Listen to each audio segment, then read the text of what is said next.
Hello everyone and welcome to today's video. This is Sunday, September 14th. Although I am recording on Saturday, this is one of the best times I have to record. So I'm getting that done, getting some things attended to today. I hope you enjoyed the interview that I did posted yesterday for Bob Howard. He and I talking about a lot of things that really kind of affect how the FPHL flows and operates. And I hope you found that very interesting. That is hopefully the first in quite a few future interviews that I will do, talking with people who have connections to the FPHL, whether they be with an organization or a member of the media or whatever.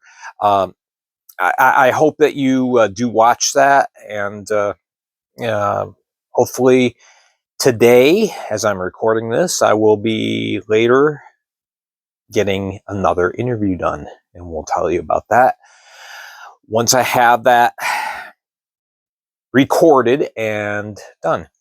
All right, so today we're bringing out our crude map once again. Before I do that, I do want to mention the big news that came Friday evening, change in Indiana with the coaching staff. Some of you have probably seen it on the socials. Jack Hudak is now the head coach of the Indiana Sentinels, and Lester Brown, who has been really, as far as the on-ice activities, holding down the fort. Lester Brown is going to be assistant coach and a player as well. We've seen that in places like Binghamton, Port Huron, some other places where you have a player coach as an assistant. So that is a situation. A lot of you going, what happened to Kurt Walston?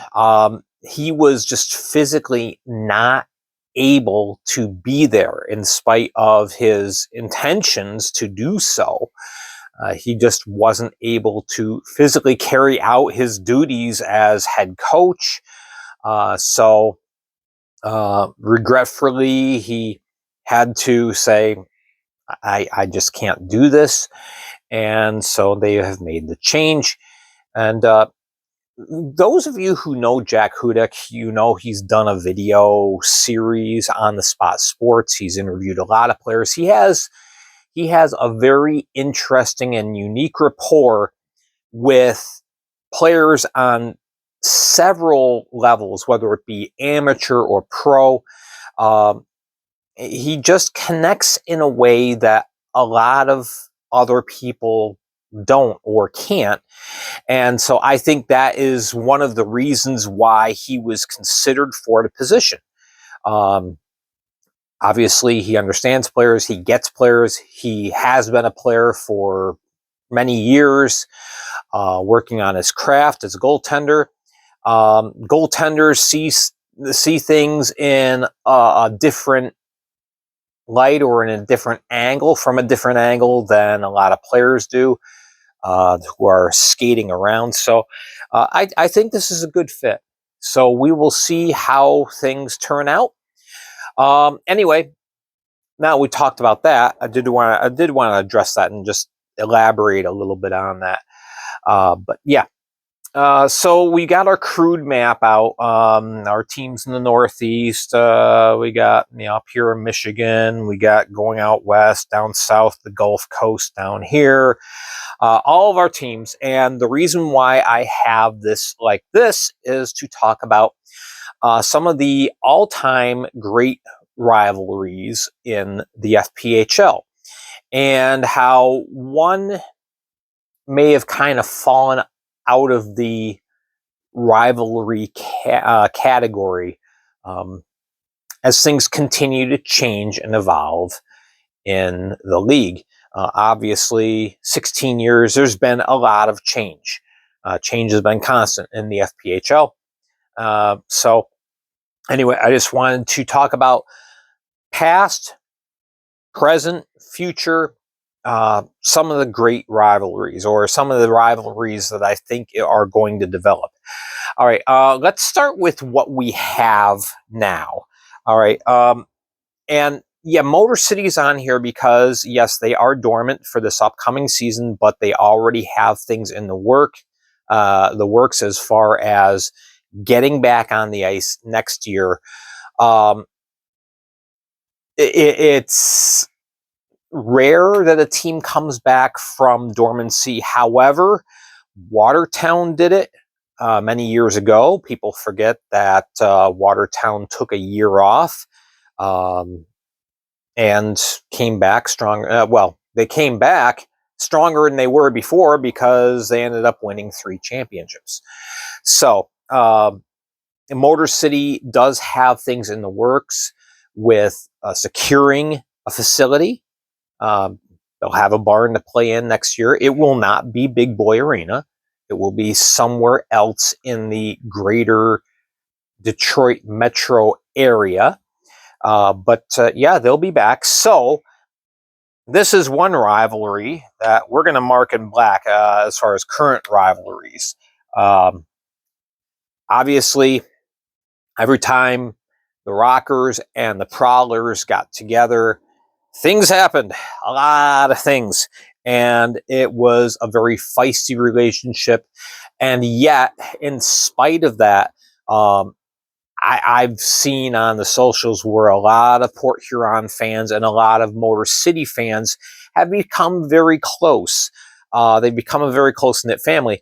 And even more so now that Ken Andrews is the owner of both teams. He did address that specific thing in his press conference back this last July when... was it July or August? Whenever the big press conference was held, I guess it was August, beginning of August, with the Prowlers now being owned by Matthews. But yeah, always a very good feisty series, the Battle of I-94, yeah, that will continue when Motor City returns in 26-27. Another great rivalry, and a lot of you see it. Binghamton Black Bears and the Danbury Hat-Tricks. These two teams have never liked each other right from the get-go. When Binghamton was announced in 2021, Danbury went, huh. And yeah, it's always been a very fierce rivalry, and not necessarily with fisticuffs, although that does happen. But there's just a lot of healthy animosity between Binghamton and Danbury. That's going to continue this year with the two teams playing 16 times.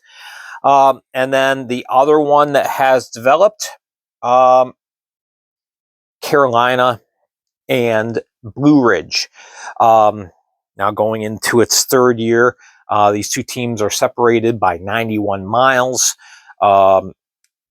When Blue Ridge just started off, obviously they had a lot of catching up to do as far as the on-ice product, which now they have. Things really ramped up. The first season, the final time of 14 that these two teams met, Blue Ridge won in their barn, and that was really a highlight moment for the inaugural season for the Bobcats, and helped establish things last year. Last year, both these teams were pretty close to being even, being on an even keel with each other. Carolina still won more games, and these games are always feisty as well. The two fan bases, very faithful in their travels. They're playing at Wytheville. See a lot of Carolina red. You go down to Carolina, there are a lot of Bobcat fans that are there. So yeah, it has become a very good rivalry. There's some others that I think are developing. We'll talk about that in the future. I want to talk about some of the past rivalries that have taken place. All right. First of all, it's not so much anymore. Danbury and Watertown. For many years, especially when Danbury was the Whalers instead of the Hat Tricks, yeah, there was a good feisty relationship during that first version of the Fed, in which everything was pretty much just up here in the Northeast. Yeah, there were a lot of fierce battles between the two teams. Obviously, being the two oldest cities in the Fed, even though they're not necessarily the two oldest franchises. Well, Watertown is. Danbury is. This is the third iteration of a Fed franchise. Of course, they had the Whalers, they had the Titans, and now the Hat Tricks. The Hat Tricks really battling the Whalers, and as far as the definitive team for Danbury. But I think most people will say the Hat Tricks better define Danbury than the Whalers did, because there are a lot of similarities to the old Danbury Trashers, of course, the UHL days, very legendary team, and Danbury kind of holds that banner a little bit. So, but anyway, for the first 5, 6, 7 years, that was a very tough rivalry. We also had and have a couple teams that aren't on the map right now. We have, and the not Pan, the Danville Dashers and the Dayton Demons. Again, going back to the very early days of the Fed, but these two teams, tough battles. They were the two Western outposts back in the day. You had teams over here, and then you had these two guys really slugging it out, sometimes literally, back for Western supremacy for the FPHL. The Dayton Demons were in and out of the league in 3 years, but during that time, this was a really, really tough rivalry. And then I'm going to mention one that has kind of faded, and I would put in the past category. When I first started watching the FPHL back in 2021, the River Dragons and the Thunderbirds, that was the rivalry. Now, these two teams basically opened up everything on the southern half of the league. These were the first two teams, as there was southern expansion, and boy, did they hate each other. The fans, oh, they'd get at each other. You don't really see that anymore. And one of the things that really defines for me that the rivalry is no more is, well, two things. First of all, the two teams only play each other 6 times this year. In the past, it's been 11, 12, 13, 14 games against each other, very fiercely contested games. And now you just don't have that. 6 times they're played, and Columbus traded Joshua Liu, defenseman, to Carolina for future considerations. Rivals do not trade with each other. It just doesn't happen. When I saw that announced that Liu was getting moved up to Carolina, I was like, the intense rivalry is a thing of the past. Now, I'm sure that there are going to be 6 excellent games, but it just doesn't hold the water that it used to. So, anyway, I want to talk for a bit about some potential future rivalries that I think could develop, and I think a couple already are. I think we started to see things develop last year, and they're really going to ramp up this season.